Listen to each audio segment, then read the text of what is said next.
Welcome to Cheaters Theater. Over 95% of you watch without subscribing. Please like the video, subscribe, and turn on the bell. And tell us, where are you watching from? We'd love to know. Let's begin. The spotlight hit my face like a physical blow. Next to me, my 12-year-old son Miles flinched, his small hand tightening in mine. The wedding reception fell silent for a moment before my ex-wife, Elena, laughed into the microphone. Everyone, here's my single ex-husband and his broke little boy. Her voice echoed through the elegant ballroom of the Maple Ridge Country Club. Anyone want to bid on this set? The crowd of 300 guests erupted in laughter. I stood frozen, watching Elena in her designer wedding gown, her new husband Trent Bauer at her side, both glowing with malicious triumph. Let's start at $0, shall we? Trent added, adjusting his custom tuxedo and flashing his perfect veneers. I felt Miles's body begin to tremble as tears welled in his eyes. The spotlight remained fixed on us, prisoners in its harsh glare. I'd only come to drop off Miles for his promised role in the ceremony, a role that had mysteriously disappeared from the program. Now I understood why we'd been invited at all. As whispers and chuckles rippled through the crowd, someone in the back slowly raised their hand. The room quieted as all eyes turned to see who would participate in this cruel game. A tall man in an impeccably tailored charcoal suit stepped forward. I recognized him immediately. Graham Ellison, the billionaire tech investor and my former business partner. $1 million, Graham announced, his voice carrying effortlessly across the silent room. But not for the set, just for 90 minutes of Adrian's time. Elena's smile faltered. Trent's jaw tightened. This is a private celebration, Trent began, but Graham cut him off. $2 million. Then cash right now.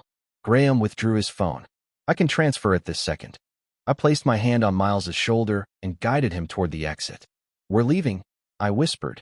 Graham followed us out, ignoring the stunned murmurs behind us. In the parking lot, he caught up to us. Adrian Cole, it's been 9 years. I helped Miles into my modest sedan before turning to face Graham. What do you want, Ellison? I've been looking for you. You disappeared after everything. He glanced at Miles. We need to talk. Something big is happening with Cubic Core Technologies. I left that life behind. 5 minutes. Real offer. $2 million for a conversation. I laughed bitterly. Money can't fix what happened. No, Graham agreed. But accountability might. As we drove away, Miles finally spoke through his tears. Why did Mom do that, Dad? Why does she hate us? I gripped the steering wheel until my knuckles turned white. For years, I protected Miles from the truth, maintained a careful neutrality for his sake. But something had changed tonight. The carefully constructed walls I'd built around my past were crumbling. Sometimes, Miles, I said quietly, people choose wealth and status over love and loyalty. 9 years ago, I had been Adrian Cole, co-founder of Cubic Core Technologies, a quantum computing startup poised to revolutionize the industry.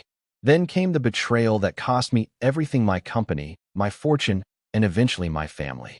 I'd rebuilt a modest life as a freelance software developer, determined to give Miles stability. But tonight had changed everything. Elena and Trent had crossed a line, and Graham's unexpected appearance offered something I denied myself for too long: a chance at justice. As we arrived at our small apartment, I made a decision. The careful, restrained man I'd forced myself to become was no more. Adrian Cole, the real Adrian Cole, was back. 9 years earlier, I stood at the pinnacle of success. Cubic Core Technologies had just closed its Series C funding round at $220 million, and our revolutionary quantum encryption algorithm had caught the attention of major tech corporations and defense contractors alike. Elena and I lived in a modernist mansion in the hills above Silicon Valley. We'd met in college. She was studying business administration while I pursued dual degrees in computer science and quantum physics. She believed in me when everyone said my ideas were too theoretical, too far ahead of their time. To impossible dreams, she'd toast, clinking her champagne glass against mine the night we got the first seed investment. Graham Ellison became my partner early on. His venture capital connections and business acumen complemented my technical expertise. We were unstoppable, 3 young visionaries rewriting the future. The beginning of the end came subtly. Elena started attending more social events without me, networking. She explained, someone has to be the face of our success while you're coding. I didn't see the pattern until it was too late. board meetings where I was outvoted, whispered conversations that stopped when I entered rooms, new investors I hadn't vetted or even met. Then came the coup. Graham called an emergency board meeting while I was presenting at a conference in Tokyo. By the time my plane landed in San Francisco, I'd been voted out of my own company. My access badges didn't work. Security escorted me from the building. "It's just business," Graham told me in the parking lot. "The investors want a more experienced CEO. You'll still be the majority shareholder." But that was another lie. Through a complex series of dilutions and options I'd never authorized, my controlling stake had been reduced to just 15%. Even worse, they'd filed patents under the company's name for work I developed independently before Qubit Core existed. When I arrived home that night, a Bentley Continental was in our driveway. Trent Bauer was Qubit Core's new chief legal counsel, handpicked by Graham. He'd been working with us for just 7 months, but apparently he'd been working on Elena for longer. "It's not what you think," Elena said, though it was exactly what I thought. "Trent's helping me understand your contract options." The divorce was finalized 5 months later. The prenuptial agreement I'd insisted on before we had any wealth to protect backfired spectacularly. It hadn't been updated to reflect our new financial reality, and Elena's lawyers tore it apart. She walked away with half my remaining shares, our home, and primary custody of 4-year-old Miles. I spent the next year in court battles trying to reclaim my intellectual property and my son. But Trent had connections throughout the legal system, and Qubit Core had resources I couldn't match. Each court appearance depleted my dwindling funds until finally I had to make a choice: continue fighting a losing battle or ensure Miles had at least one stable parent. I withdrew from the tech world completely, changed my appearance, moved to Portland, and started freelancing under a different name. I saw Miles on scheduled visitations and built a simple life focused solely on being the father he needed. For 9 years, I'd suppressed my rage, convinced myself that peace was better for Miles than justice. I'd even maintained a coldly civil relationship with Elena and Trent after they married 6 years ago, dutifully delivering Miles for weekend visits to their mansion. But tonight had shattered that facade. They hadn't just humiliated me. They deliberately hurt my son, made him cry for their amusement, turned him into a punchline. As Miles finally fell asleep on the sofa, exhausted from crying, I opened my laptop and typed a name I hadn't searched in years: Graham Ellison. His company biography appeared, listing his current position: CEO of Qubit Core Technologies, now a publicly traded corporation worth billions. Their flagship product, Qubit Shield Encryption, was based on my original algorithms. I clicked through to recent news. Qubit Core was facing a hostile takeover attempt from Meridian Dynamics, a Chinese-backed conglomerate. The battle had turned ugly, with Meridian alleging serious security flaws in Qubit Shield. Suddenly, Graham's reappearance made sense. He didn't want accountability. He needed my help. I closed the laptop and walked to the window, looking out at the city lights. For years, I'd buried Adrian Cole, the brilliant, ambitious inventor. Now it was time to resurrect him, but with one crucial difference. This version wouldn't make the mistake of trust. Graham Ellison wasn't accustomed to being kept waiting. Yet here he was, sitting in a nondescript coffee shop in downtown Portland for the past 20 minutes, checking his watch compulsively. When I finally entered, I barely resembled the man he'd betrayed. Gone was the designer wardrobe and carefully styled appearance of a tech wunderkind. The Adrian Cole who slid into the booth wore faded jeans, a plain Henley, and carried himself with the unassuming posture of someone accustomed to being overlooked. "You're late," Graham said. "And you're desperate." I nodded to the manila envelope on the table between us. "Otherwise, you wouldn't be here." Graham pushed the envelope toward me. $2 million, as promised. Cashier's check. I left it untouched. "Why now, Graham?" 9 years of silence, and suddenly you crash my ex-wife's wedding to find me. His expensive suit couldn't hide the exhaustion etched into his face. Qubit Core is in trouble. Meridian Dynamics found vulnerabilities in our encryption. Their engineers claim the algorithms were improperly implemented. They were, I replied calmly, watching his expression shift. "The versions you're using are incomplete. I designed fail-safes into my original work that weren't in the code you took." Graham leaned forward. "We didn't take anything. You signed contracts." "Save it for the shareholders," I interrupted. "What exactly do you want from me?" "Consultation. Fix the vulnerabilities before Meridian uses them to tank our stock price further. The board will approve any compensation package you name. I finally picked up the envelope, opened it, and verified the check. This gets you 90 minutes today. After that, my rate is $6 million per week, paid in advance, non-refundable. Graham's jaw tightened. That's extortion. No, I said, tucking the check into my jacket. It's the friend discount. Meridian would pay 10 times that for what I know. The threat hung between us. Graham had built his empire on my work. Work I could now dismantle with a single phone call. Fine, he said finally. But I need a guarantee you'll actually help, not sabotage us. You'll have to trust me, I replied with a smile that didn't reach my eyes, the way I trusted you. After Graham left to make arrangements, I called my neighbor, Mrs. Donnelly, to ask if Miles could stay with her for a few hours. Then I drove to the bank, deposited Graham's check, and made 3 phone calls I'd rehearsed all morning. The first was to Paige Donovan, my former attorney, who'd lost her practice fighting Cubic Core's legal team. She now worked as a paralegal in a small firm, her career as derailed as mine. Adrian, she answered, disbelief in her voice. Is it really you? I need your help, Paige. It involves Graham Ellison and Cubic Core. Her laugh was bitter. I can't afford to go another round with them. You won't have to. I've got funding this time. $2 million to start. The silence stretched before she responded. What's the plan? Justice, I said simply. Are you in? Her answer came without hesitation. When do we start? My second call went to Nate Harper, once my lead developer at Cubic Core. After the takeover, he'd been gradually sidelined until he quit. His brilliant mind was now wasted coding shopping apps for a mid-sized tech firm. Cole, man, I figured you were dead or in Tibet becoming a monk or something. Neither. I'm putting together a team. Interested? Depends, he said cautiously. What's the project? Finishing what we started at Cubic Core, proper implementation of the original algorithms. His voice dropped to a whisper. Those people are still using your crippled code after all this time? Apparently. And now they're paying me to fix it. Nate's laugh echoed through the phone. Oh, that's beautiful. Count me in. My final call was the riskiest. Harold Whitmore, Elena's father. Once my most ardent supporter, he distanced himself during the divorce, unwilling to choose sides between his daughter and the son-in-law he'd once treated like his own child. Adrian. His voice was guarded when he answered. This is unexpected. I was at Elena's wedding last night, I said, cutting straight to the point. Did she tell you what happened? The long pause told me everything. She mentioned there was an incident. She and Trent publicly humiliated your grandson, made him cry for entertainment. Harold's breathing changed. Despite their estrangement, I knew he adored Miles. Explain. I recounted the evening's events exactly as they'd occurred. When I finished, Harold's voice had acquired the cold, precise tone I remembered from his days as a venture capitalist.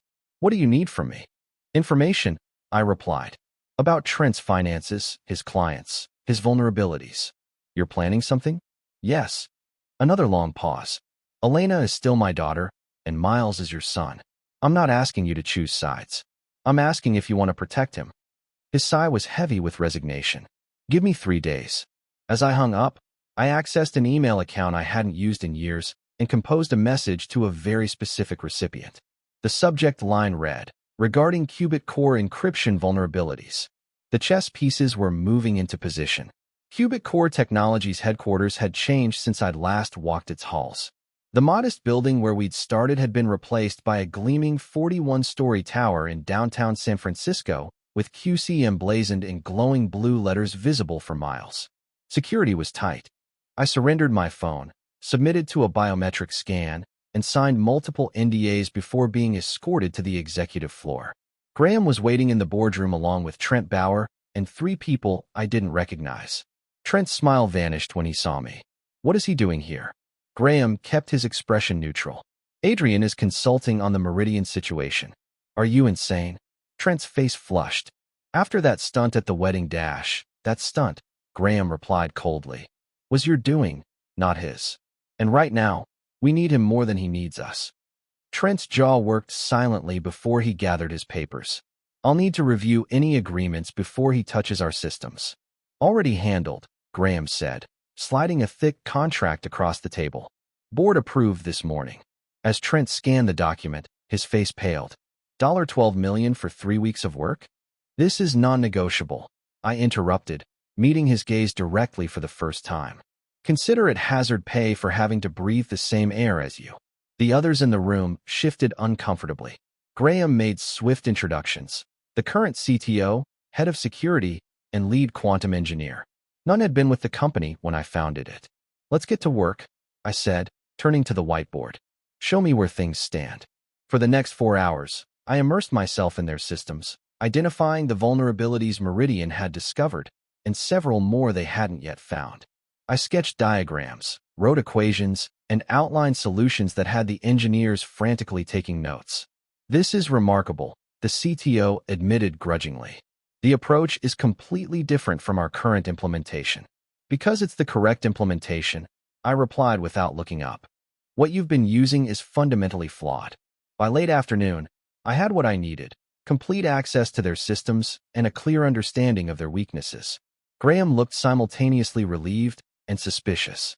How quickly can you implement these fixes? He asked. I named a timeline just tight enough to seem challenging but achievable. I'll need my own secure development environment and direct access to the core repositories. No oversight, no code reviews until I'm finished. Trent, who had remained silent throughout the technical discussions, finally spoke up. Absolutely not. That violates every security protocol we have. Then find someone else to save your company, I replied, standing to leave. Graham placed a hand on Trent's arm, squeezing hard enough to make him wince. We'll make the arrangements. He turned to the CTO, set up whatever he needs. As the meeting adjourned, Graham asked me to stay behind. When we were alone, he locked the door. Whatever game you're playing, Adrian, remember that you signed ironclad contracts today. If you sabotage us, you'll dash what? I asked quietly. Sumi? I have nothing left to take. You have your son. The temperature in the room seemed to drop 10 degrees. I stepped closer to Graham, close enough that I could see the tiny blood vessels in his eyes. Threaten my son again, and I'll burn this company to the ground so thoroughly that even the ashes won't remain. Are we clear? Something in my expression must have convinced him I meant every word. He stepped back. Just fix the vulnerabilities. That's all we're asking. I'll fix them, I promised. Exactly as they should have been implemented 9 years ago. That night, I checked into the luxury hotel suite Qubit Core was paying for and set up my own equipment alongside what they provided. Nate Harper arrived around midnight, having taken an immediate leave of absence from his job. Man, I forgot how intense you get when you're coding, he commented, watching me work. You've barely blinked in an hour. I'm not just coding, I replied, fingers flying across the keyboard. I'm creating our insurance policy. Nate peered at the screens.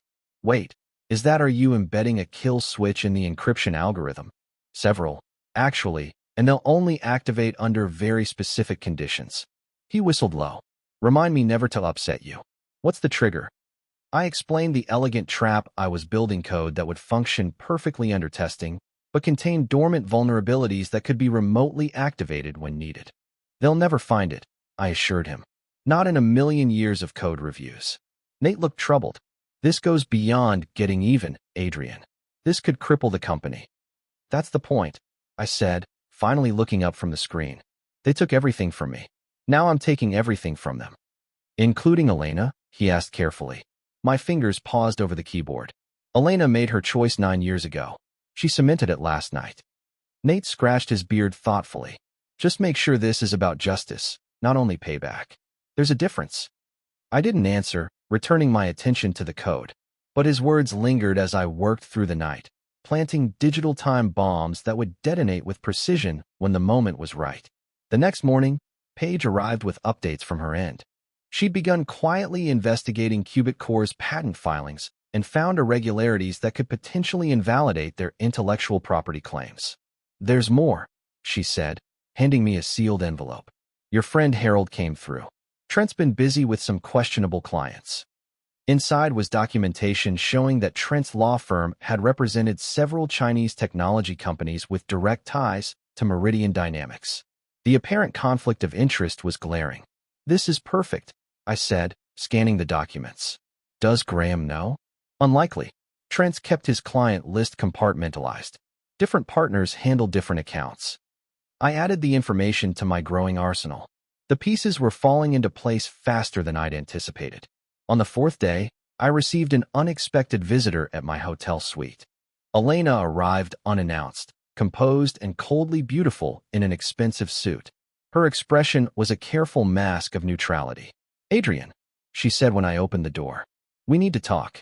I stepped aside to let her enter, noting how her eyes widened slightly at the array of computers and diagrams covering every surface. "Trent tells me you're charging an obscene amount to fix some code problems," she began, remaining standing.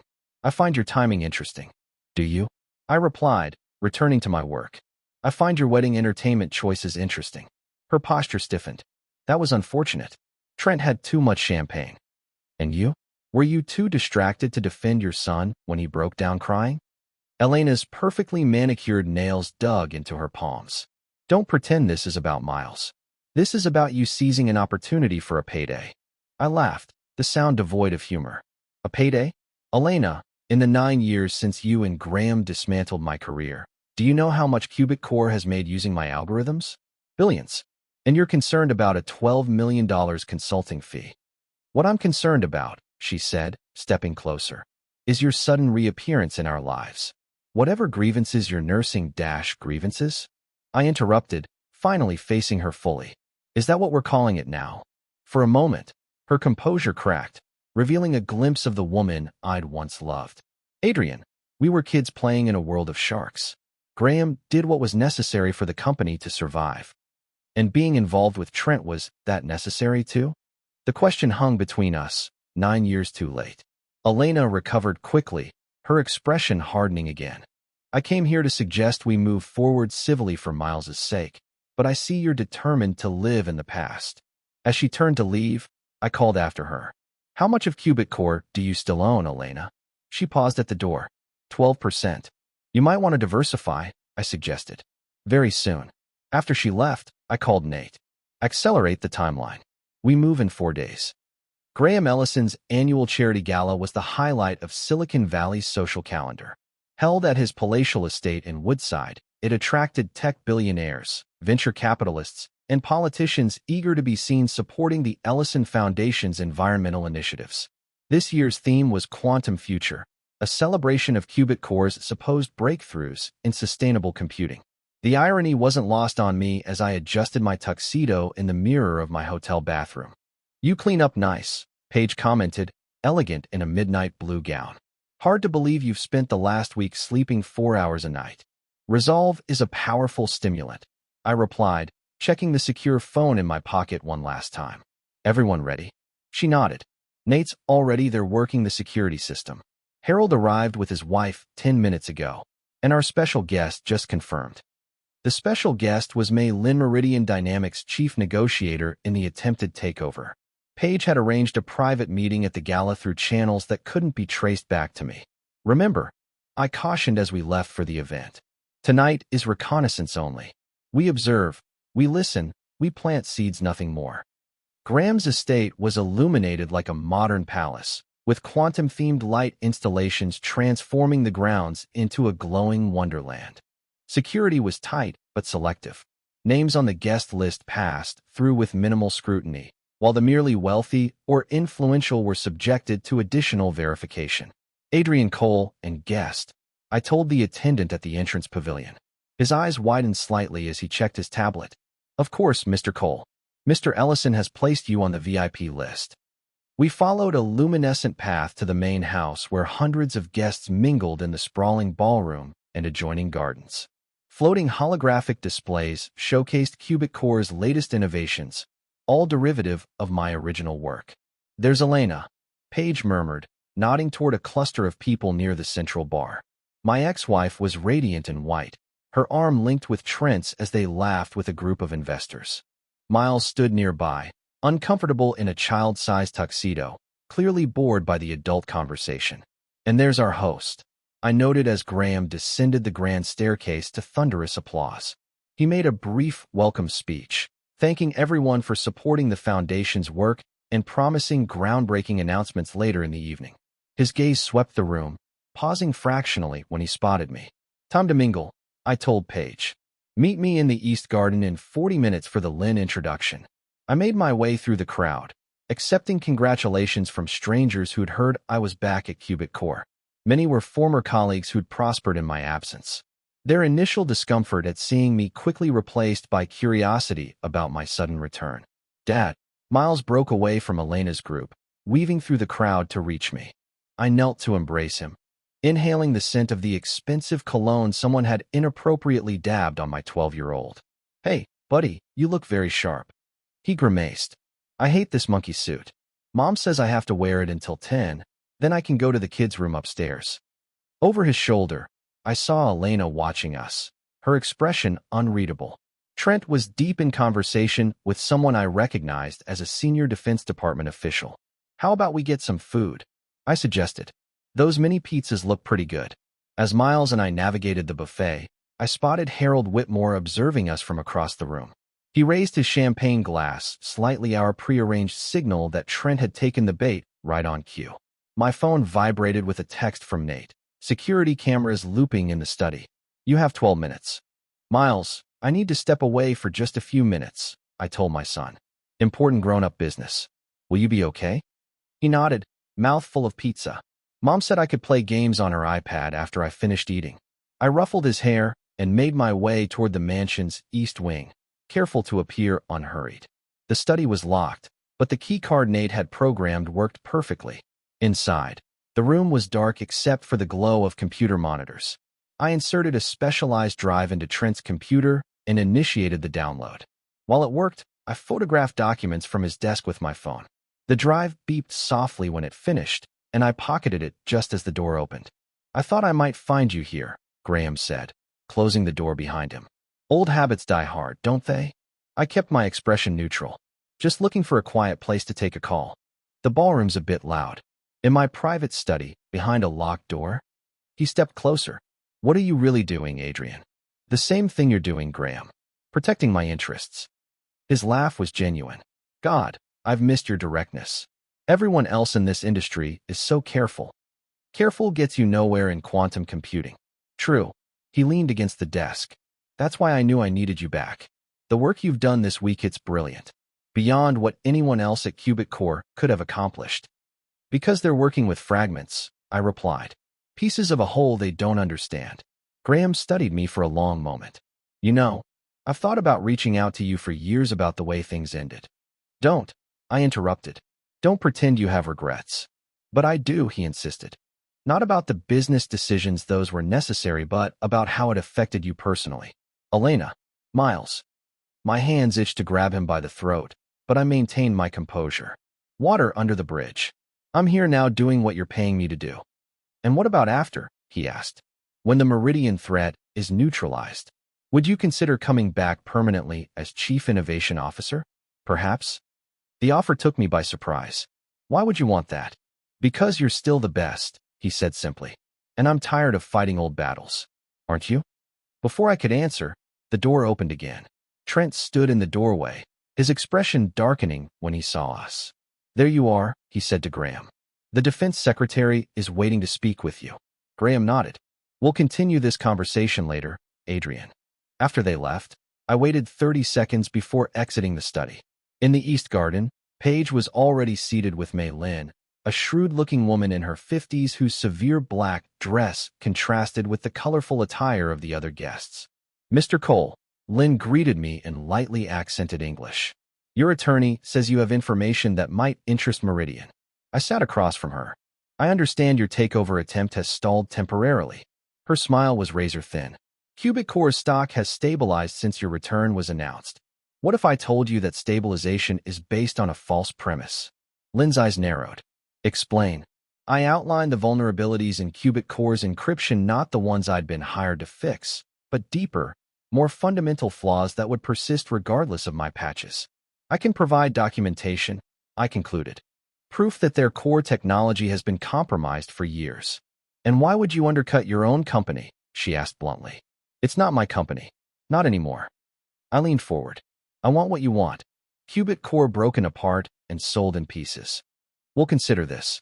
Such information would be valuable. What is your price? Not money, I replied. I want 3 things. First, when you acquire Qubit Core, you restore my original patents to me. Second, you guarantee positions for a list of former employees who were unfairly pushed out. And third, you ensure that Graham Ellison and Trent Bauer are completely removed from the industry permanently. She studied me for a long moment. You've thought this through carefully for 9 years. I nodded once. Send the proof. If it's as significant as you claim, we have a deal. As she left, Paige touched my arm. Adrian, are you sure about this? Once we send that documentation, there's no going back. I passed the point of no return the moment I walked into Qubit Core's offices. I replied. Everything since has been inevitable. The evening's formalities were beginning. Guests gathered in the ballroom as Graham took the stage to make his promised announcements. Elena and Trent stood nearby, the picture of corporate royalty. Ladies and gentlemen, Graham began. Tonight marks a new chapter for Qubit Core Technologies. I'm proud to announce our latest breakthrough quantum encryption, so secure it will revolutionize global data protection. The crowd applauded enthusiastically. I watched him passively, knowing that in less than 24 hours that claim would be exposed as catastrophically false. Additionally, Graham continued, I'm pleased to share that Adrian Cole, one of our original founders, has returned to Qubit Core as our new Chief Innovation Officer. The announcement sent a ripple of surprise through the audience. All eyes turned to me, including Elena's and Trent's, their expressions a mixture of shock and alarm. I raised my champagne glass in acknowledgement, smiling as though this had been the plan all along. Graham beamed, clearly believing he'd outmaneuvered me by making the announcement publicly. Little did he know, he'd just handed me the final piece I needed for my endgame. The morning after the gala, Qubit Core stock opened 10 points higher. Financial analysts attributed the surge to my return and Graham's announcement of breakthrough encryption technology. By early afternoon, the company's market cap had increased by nearly $3 billion. I watched the ticker symbols scroll across my hotel room's television as I finalized my code implementation. Nate paced nervously, glancing repeatedly at his watch. Lynn should have received the documentation 90 minutes ago, he said. Why hasn't she made a move? Patience, I replied, not looking up from my screen. She's verifying everything first. Standard corporate due diligence. Paige entered with coffee and pastries. Harold called. Trent's in damage control mode, trying to figure out how Graham could announce your appointment without board approval. Let them fight, I said, accepting a cup. It works to our advantage. My phone rang. Graham Ellison. I put it on speaker. The board is in an uproar, he began without preamble. Trent's threatening legal action over last night's announcement. I'm devastated, I replied dryly. This isn't a joke, Adrian. I need you at headquarters immediately to finalize your contract before Trent convinces them to rescind the offer. I glanced at Nate, who gave me a thumbs up. The code was ready. I'll be there in 90 minutes, I told Graham. And Graham, tell Elena to be there too. Elena, why? Because as a significant shareholder, she should be part of this discussion. Don't you agree? His hesitation spoke volumes. Fine. 90 minutes. After hanging up, I turned to Paige. Time for phase 2. Is everything in place? She nodded. The SEC filing is prepared. Anonymous whistleblower protocol, as we discussed. I verified the account routing for the funds transfer. Good. I closed my laptop and stood. Nate, upload the final code package to Qubit Core's repository. Make sure it passes all their automated testing. Nate looked troubled. Adrian, once this goes live I know, I interrupted. No turning back. The drive to Qubit Core headquarters gave me time to center myself. For 9 years, I'd suppressed the part of me that demanded justice. Now that part was in control, calculating, and merciless. Security met me in the lobby, escorting me directly to the executive floor where Graham waited with Elena and Trent. The tension in the room was palpable. This is irregular. Trent began immediately. A C-suite appointment requires full board approval, which wasn't obtained. A technicality, Graham waved dismissively. The executive committee has provisional authority. Not for this. Trent threw a folder on the table, and particularly not for someone with Adrian's history.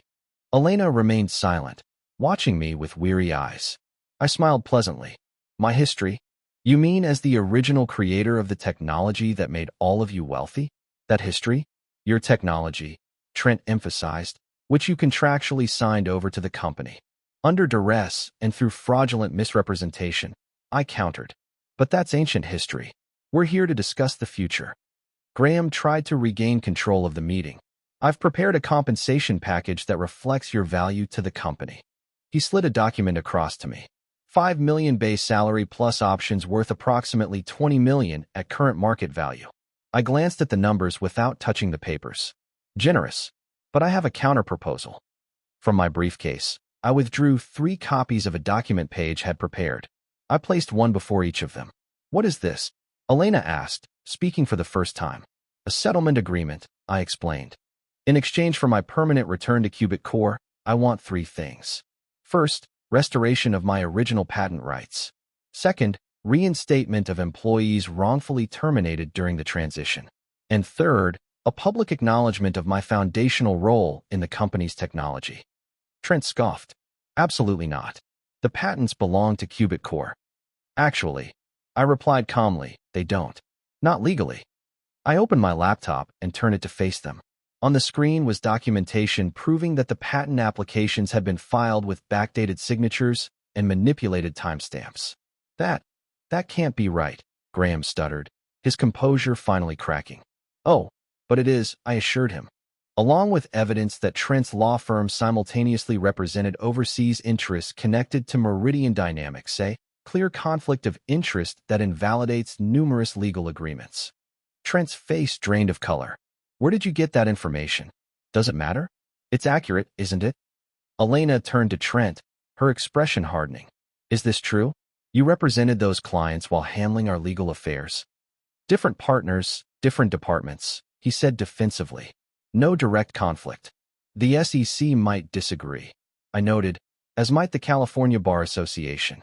Graham's phone buzzed. He glanced at it, then looked up sharply. Meridian just announced a new takeover bid, 15% above our current share price. I checked my watch. Right on schedule. The realization dawned on Graham's face.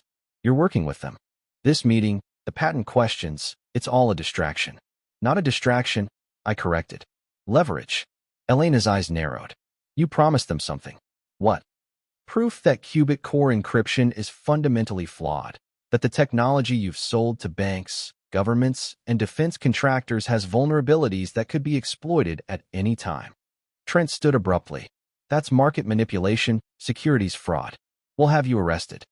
For what? I asked innocently. Providing factual information about faulty products? I've simply disclosed the truth, something you 3 conspicuously failed to do for 9 years. Graham's face had turned ashen. The code you implemented this week fixes the surface vulnerabilities Meridian initially discovered, I said evenly. But the deeper flaws remain, hidden where only I would know to look. Elena's professional mask finally cracked. This isn't just business for you, is it? This is personal. It became personal, I replied, meeting her gaze, the moment you and Trent decided to humiliate our son at your wedding.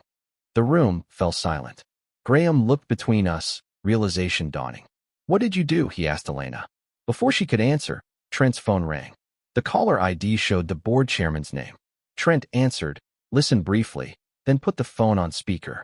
Trent, we've called an emergency board meeting. Meridian's representatives are claiming they have documentation of critical security flaws in our encryption. The stock is in free fall. As if on cue, Graham's computer chimed with alerts.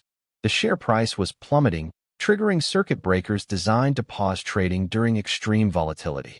$3 billion in market cap, gone in minutes, I observed. And that's just the beginning. Graham lunged across the table, grabbing my lapels. Fix it. Whatever you've done, undo it now.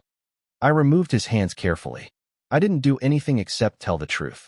The vulnerabilities were always there because you rushed unfinished technology to market. Elena stood, her composure regained. What do you really want, Adrian? This can't just be about destroying the company. It's not, I agreed. It's about justice. Sign the settlement agreement. All 3 of you acknowledge what you did. Make it right. Trent laughed bitterly. You're delusional. Even if we wanted to, the board would never dash. The board will do whatever is necessary to stop the bleeding. I interrupted. And right now, I'm the only one who can stop it. Graham studied me, a new respect in his eyes. You planned this. All of it. From the moment you showed up at the wedding. No, I corrected. I planned it from the moment you betrayed me 9 years ago. The wedding just accelerated the timeline. Elena picked up the settlement agreement, reading it more carefully. These terms, they're actually reasonable. You're not asking for control of the company. I don't want the company, I said truthfully. I want what's rightfully mine, an acknowledgement of what was taken from me. Trent began to object, but Graham cut him off. We'll sign. All of us. Graham, you can't dash, Trent started. We have no choice, Graham snapped. Shareholders are already filing lawsuits. The defense contracts will be canceled if these vulnerabilities are confirmed. Adrian is offering us a lifeline. One by one, they signed the agreements. As Elena added her signature last, she looked up at me. Is this really what you wanted, to force us into submission? No, I replied quietly. What I wanted was the life we were building before ambition and greed destroyed it. This is just the closest approximation to justice I could manage. As I gathered the signed documents, my phone vibrated with a text from Paige. SEC filing complete. Funds transferred. Now, I said, returning the phone to my pocket. I'll need full system access to begin addressing the vulnerabilities before Meridian can exploit them further. Graham made the arrangements immediately. Within an hour, I was set up in a secure development environment, Nate at my side as we implemented the genuine fixes to the encryption algorithms. You did it, Nate murmured as we worked. You actually brought them to their knees. Not yet, I replied, fingers flying across the keyboard. This is just the beginning. For 4 days, I worked almost continuously, sleeping only when absolutely necessary. Nate and I systematically corrected the flaws in Qubit Core's encryption, implementing the algorithms as they should have been from the beginning. Graham hovered anxiously, watching the stock price stabilize as word spread that I was personally addressing the security concerns. Meridian's takeover bid remained on the table, but investor confidence was slowly returning. How much longer? Graham asked on the evening of the 4th day. We're almost done, I replied, not looking up from my screen. Final testing tonight. Implementation tomorrow morning. He nodded, relief evident in his expression. The board is satisfied with the settlement terms. Your original patents will be restored, and we've prepared a public statement acknowledging your foundational role. And the former employees being contacted with reinstatement offers as we speak. I finally looked at him. Then our business is concluded. Graham hesitated. I meant what I said at the gala, Adrian. I want you back permanently. This week has proven how valuable you are to Qubit Core. Let's see how the implementation goes first, I replied noncommittally. After he left, Nate leaned closer. Are we really fixing everything? No hidden kill switches? We're fixing exactly what I said we would, I assured him. The encryption will be secure. I smiled slightly. But encryption is only one component of their system. That night, after Nate left for his hotel, I remained in the development lab making one final adjustment to the code. Not to the encryption algorithms, those were now flawless, but to the authentication system that controlled access to Qubit Core's most sensitive client data. The modification was subtle, invisible to standard security scans, a dormant protocol that would activate only under specific conditions, creating a backdoor accessible through credentials I alone possessed. As I committed the final changes and initiated the deployment sequence, my phone buzzed with a text from Paige. Everything's set for tomorrow. Harold confirms Elena's participation. The next morning, Qubit Core issued a press release announcing the successful remediation of all security vulnerabilities. The stock surged in pre-market trading, recovering much of its lost value. Financial analysts praised the company's swift response and transparency. Graham was jubilant when I arrived at headquarters. The Defense Department just reconfirmed their contracts, he announced, and Meridian is withdrawing their takeover bid. Congratulations, I replied. Crisis averted. Thanks to you. He clapped me on the shoulder. The board is holding a special session this afternoon to formalize your appointment as CIO. They're unanimously in favor now. I nodded, checking my watch. I'll be there. First, I need to meet with the technical documentation team to ensure everything is properly recorded. Instead of going to the documentation department, I took the elevator to the executive floor where Elena maintained an office as a major shareholder. She was alone, reviewing financial reports. Adrian, she greeted me coolly. Graham tells me you've saved the company for now. I replied, taking a seat across from her. She studied me with the calculating gaze I remembered from our marriage. You could have destroyed us completely. Why didn't you? Would you believe me if I said it wasn't my goal? Honestly, no. She set down her pen. You've changed, Adrian. There's a hardness to you now. 9 years of watching others profit from my work while I struggled to rebuild a life for Miles and myself will do that. Elena's expression softened slightly. About the wedding. I should have stopped it. What Trent did was cruel and unnecessary. Yes, it was. I met her gaze directly, which is why I'm here. Not just for myself, but for Miles. What does that mean? It means I'm petitioning for full custody. The color drained from her face. You can't be serious. Completely. I placed a folder on her desk. Harold has agreed to testify about the wedding incident and other instances of emotional harm, plus documentation of Trent's increasingly erratic behavior around Miles. My father, Elena whispered, betrayal evident in her voice. He's supporting you in this? He's supporting what's best for his grandson, I corrected, which increasingly isn't life with you and Trent. She opened the folder with trembling hands, scanning the affidavit and legal documentation page had prepared. This would never hold up in court. It doesn't need to, I replied calmly. Because you're going to agree to it voluntarily. Elena laughed bitterly. Why would I ever do that? Because at 3:20 p.m. this afternoon, Cubic Core will announce my appointment as Chief Innovation Officer. By 3:35, anonymous evidence will be presented to the board, revealing that you and Trent have been secretly selling technical data to Meridian Dynamics for years. Her laughter died instantly. That's a lie. Is it? I withdrew my phone and played a recording Trent's voice discussing proprietary information with a contact whose identity was telling. This is from his computer. There's more, much more. All pointing to both of you. You fabricated this, she accused, but uncertainty had crept into her voice. The evidence is compelling enough that the board will have no choice but to order an investigation. Your shares will be frozen. Trent's law license will be suspended pending criminal charges. And in the midst of that chaos, how much attention do you think either of you will be able to give Miles? Elena's professional facade crumbled entirely. You wouldn't do this. Not to Miles. I'm doing it for Miles, I corrected gently. He deserves a stable home with a parent who puts his needs first. Always. She stared at the custody agreement for a long moment. And if I sign, the evidence never surfaces?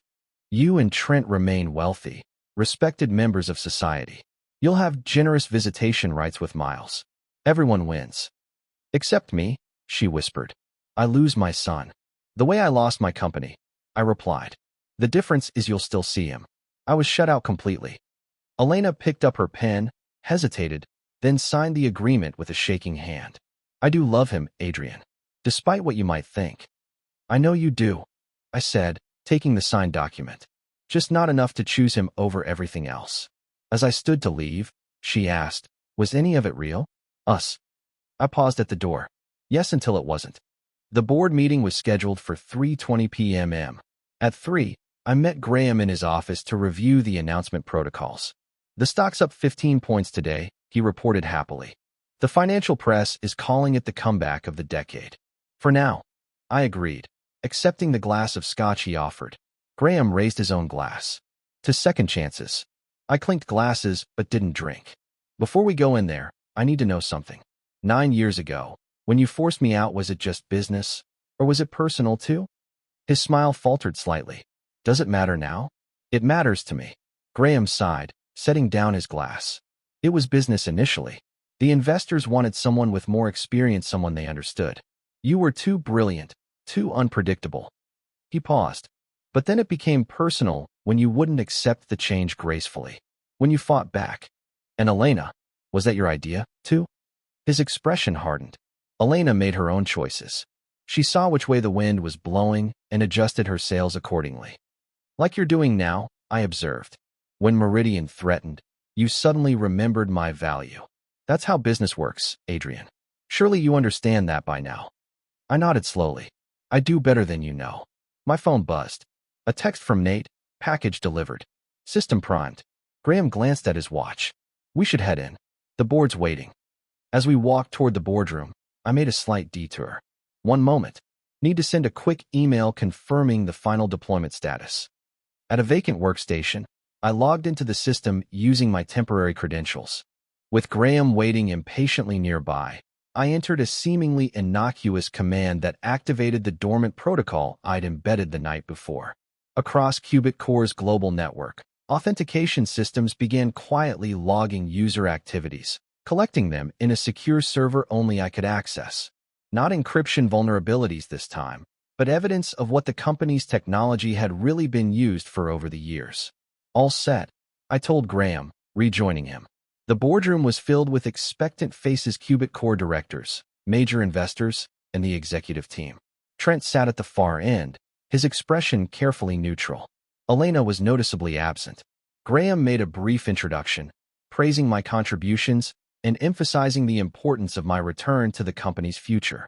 The board chairman formally offered me the position of Chief Innovation Officer with all the accompanying compensation and authority. I accepted the offer with appropriate gratitude, shaking hands and accepting congratulations. For all appearances, the prodigal son had returned, forgiveness granted on all sides. As the meeting concluded, my phone vibrated with an incoming call, the secure line I'd established with Paige. I excused myself to take it in the hallway. "It's done," she reported. "The custody agreement has been filed with the court. Elena didn't contest any of the terms." "And the other matter?" "The data collection is underway. Nate says the system is capturing everything. They have no idea."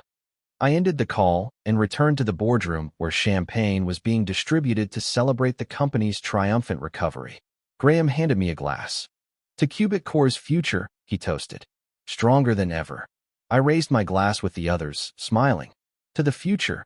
Only I knew what that future would truly hold. 7 months passed. My return to Qubit Core transformed the company's fortunes. Stock prices reached historic highs as we secured major contracts with government agencies and multinational corporations. The encryption vulnerabilities were a distant memory, replaced by industry-wide acclaim for our security protocols. On the surface, I was the model executive, innovative, collaborative, and fully committed to the company's success.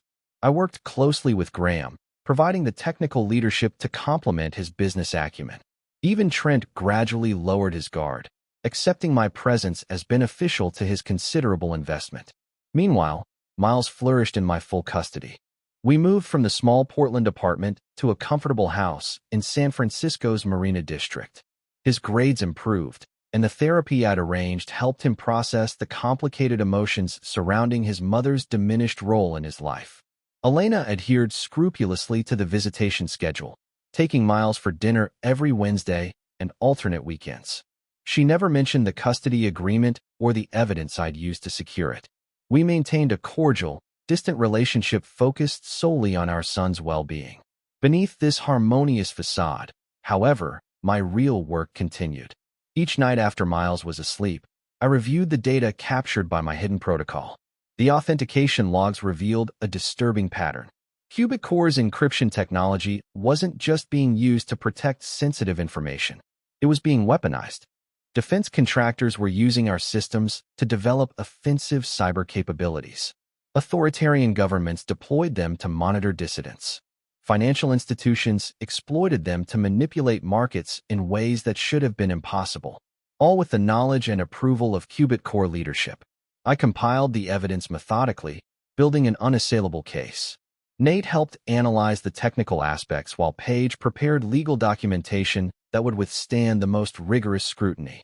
"This is bigger than revenge now," Nate observed one evening as we reviewed the latest findings. "This is about preventing genuine harm." "It was always about both," I replied. On the anniversary of my return to Qubit Core, Graham hosted a celebration at his estate, smaller and more intimate than the previous year's gala.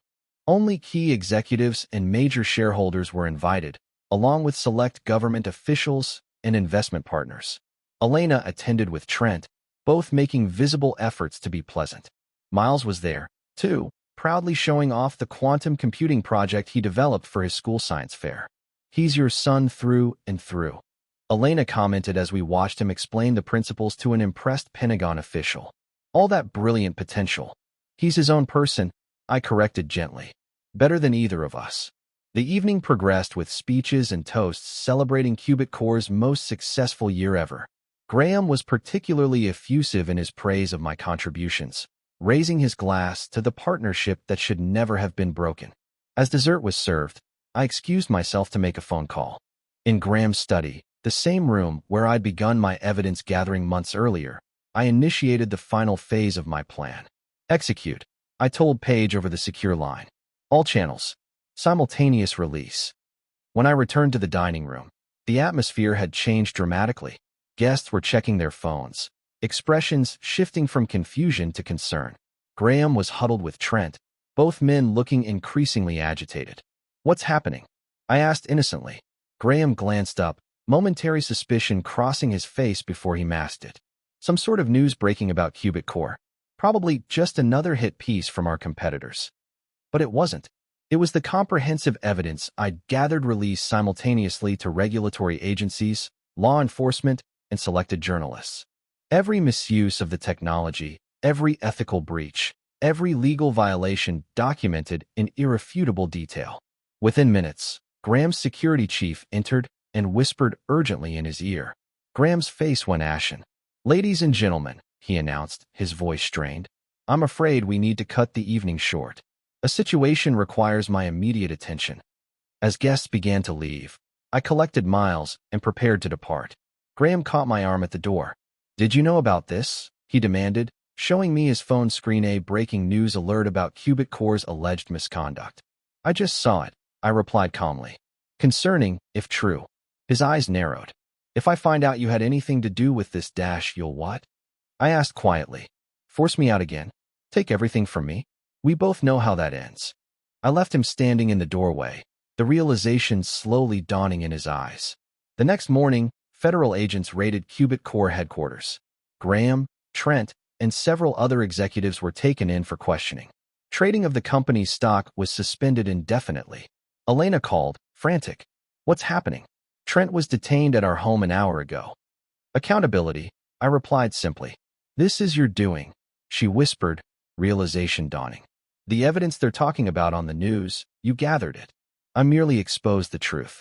The actions were theirs." Her voice hardened. "You've destroyed everything again."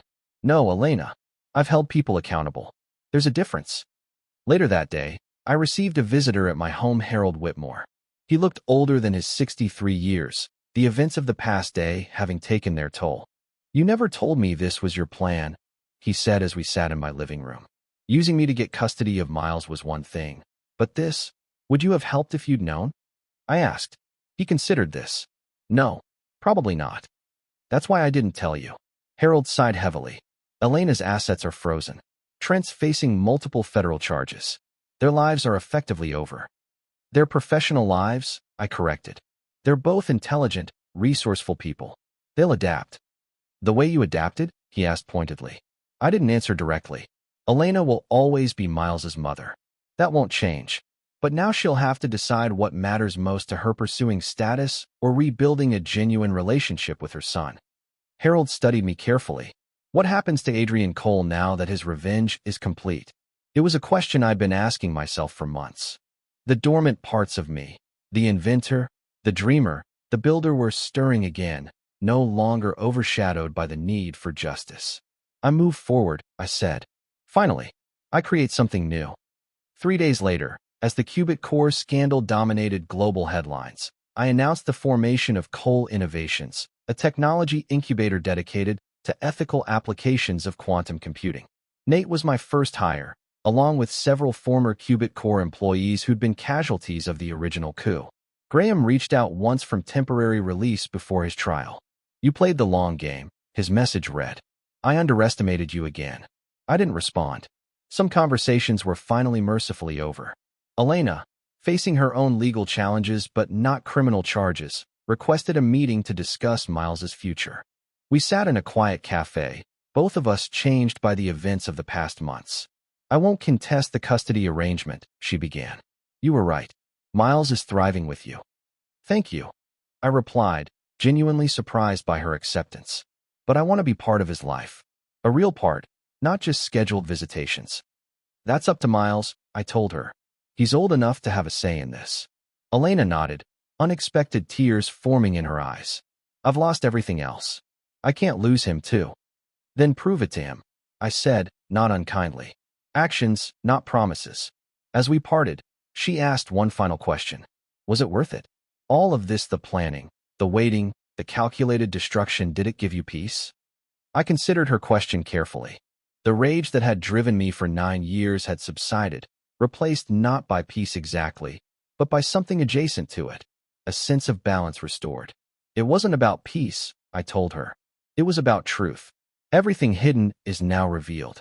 What happens next is up to each of us. 14 months after Qubit Core's collapse, I stood at the podium of the International Quantum Computing Conference in Zurich. As the keynote speaker, I addressed an audience of the world's leading scientists, engineers, and technology ethicists. Quantum computing isn't just a technological revolution, I told them. It's a moral one. The power to reshape information systems brings with it profound responsibility, one that Qubit Core abdicated with catastrophic consequences. The reference to my former company drew murmurs from the crowd. The trials were ongoing, with Graham and Trent both facing lengthy prison sentences for fraud, espionage, and national security violations. The company itself had been dissolved, its assets sold to cover investor losses and legal settlements. Cole Innovations is founded on a different principle: transparent development of quantum technologies with robust ethical guardrails. Our first product, the Cole Protocol, provides quantum encryption that cannot be misused, while still offering unprecedented security for legitimate applications. The announcement generated enthusiastic applause. In the front row, Miles watched proudly, now 14, and showing remarkable aptitude for both the technical and ethical dimensions of our work. Next to him sat Nate, Paige, and several key members of our rapidly growing team. After the presentation, a journalist approached me. Mr. Cole, many have called your story the greatest comeback in tech history, from losing everything to founding what might become the most important quantum computing company in the world. How do you respond to that characterization? I considered the question carefully. It's not a comeback. It's an evolution. Sometimes we need to lose everything to understand what's truly valuable. Later that evening at the conference reception, I was surprised to see Elena among the attendees. She'd moved to Europe after the scandal, working with a Swiss financial firm at a fraction of her former status and income. Congratulations, she said, keeping a respectful distance. Your presentation was remarkable. Thank you. I gestured to where Miles was animatedly discussing quantum theory with a group of young researchers. He's presenting his own paper tomorrow in the Emerging Scientists Forum. Pride softened her features. He told me, I'm staying for it. An awkward silence fell between us. So much history, so much pain, yet also the indelible connection of our son. Adrian, she said finally, I've been thinking about what you said about truth and what comes next. And I'm trying to build something new, too. Something honest. She hesitated. I'll never be the mother Miles deserves, but I'm working to be better than I was. I nodded, acknowledging her effort without offering easy absolution. That's all any of us can do. As she moved away, the next speaker at the podium caught my attention: Mei Lin, now CEO of a prominent Asian technology consortium. Our eyes met briefly across the room, a silent acknowledgement of promises kept on both sides. The patents she'd helped restore to me formed the foundation of Cole Innovations' success. My phone vibrated with a text message from Harold Whitmore, watching the live stream. Proud of both you and Miles. You've built something remarkable from the ashes. As I composed a reply, I reflected on the journey of the past decade. The betrayal that had nearly destroyed me had ultimately forced me to rebuild not just my career or my finances, but myself. The ruthlessness that drove my retribution had been channeled into something constructive, though I harbored no illusions about forgiveness or redemption. Graham and Trent would serve their sentences. Elena would continue her tentative efforts to reform. The past couldn't be changed or erased, only acknowledged and incorporated into a new foundation. That night, Miles and I walked along Zurich's lakefront, discussing his presentation for the following day. Dad, he asked suddenly, are you still angry about what happened with Mom and Qubit Core? I considered deflecting the question, but decided my son deserved honesty. Not angry exactly, but I haven't forgotten, and I haven't forgiven. He nodded thoughtfully. Is that why you built that back door into the Cole Protocol? So no one could ever use it against you again? I stopped walking, surprised by his perception. You noticed that? Miles smiled my smile in a younger face. I am your son. Yes, I admitted. Trust needs verification always. But you trust me, he said. It wasn't a question. Completely, I assured him. You're the one person I've never doubted. We continued walking. The lights of the city reflected in the dark water. The boy who had once cried in a spotlight had grown into a young man of exceptional promise. My campaign had secured his future and restored what was rightfully mine. But it had done something more important, too. It had ensured that Miles understood the most valuable lesson I could teach him, that in a world where loyalty is fleeting and trust often misplaced, strength comes from clarity of purpose and the willingness to protect what matters no matter the cost. We should head back, I said, checking my watch. Big day tomorrow, Dad? Miles asked as we turned toward our hotel. Are you happy now? The question was simple but profound. Happiness had never been my goal. Justice had. But standing here with my son, building something meaningful from the wreckage of betrayal, I felt something that, if not quite happiness, was at least its distant cousin. I'm content, I told him honestly. And that's enough. It was a new foundation, not built on forgiveness or forgetting, but on the clear-eyed understanding that some debts can never truly be repaid. The ledger had been balanced as much as it ever would be. And in that balance, I had found not peace, but purpose.